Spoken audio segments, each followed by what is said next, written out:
भारत माँ के दुलारी। जय हो मोर छत्तीसगढ़ महतारी, तोर महिमा हावे भारी।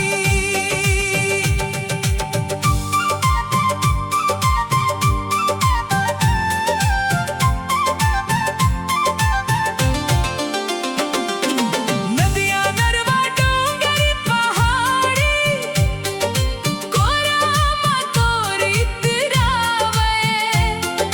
हरियर हरियर खेती डोली, पुरवैया संग लहरावे।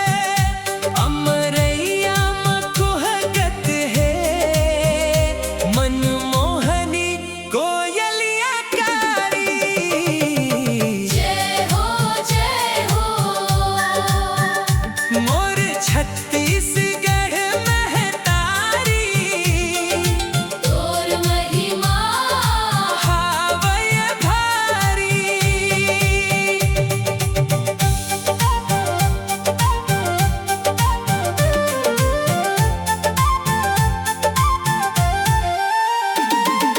सुवा कर्मा पंथी ददरिया, मान ल तोर बढ़ावे। छत्तीसगढ़ मोर छैहा भुइया, मया के अचरा ओढ़ावे। तोर कोरा गुंजत रहित है, लइका के किलकारी। जय हो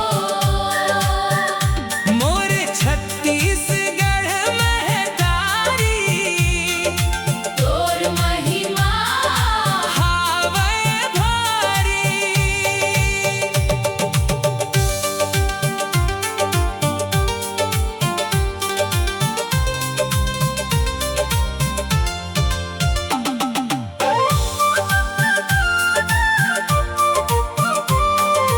बमलेश्वरी दंतेश्वरी दाई, तोर अंचल म बिराजे।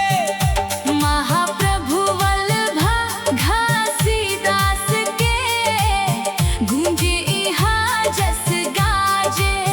रतनपुर के महामाई हा, सब कर बेड़ा पार लगावे।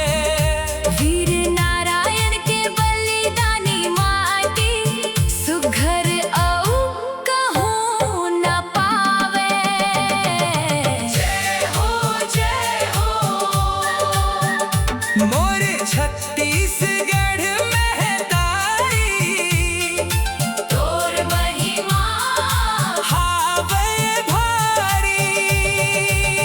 हरली मोरा आओ छेरा, खुशियाँ घर घर लावे। बासी चिला औ फरा मुठिया, सबके मन ला भावे। सदा रहे सुख शांति इन्हा, झन लागए ककरो नजरिया। तोर चरण मसीस नवावत है, जम्मो संगी छत्तीसगढ़िया। जय हो मोर छत्तीसगढ़ महतारी, तोर महिमा हावय भारी। जय हो छत्तीसगढ़ महतारी, धान के कटोरा भावै। भारत माँ के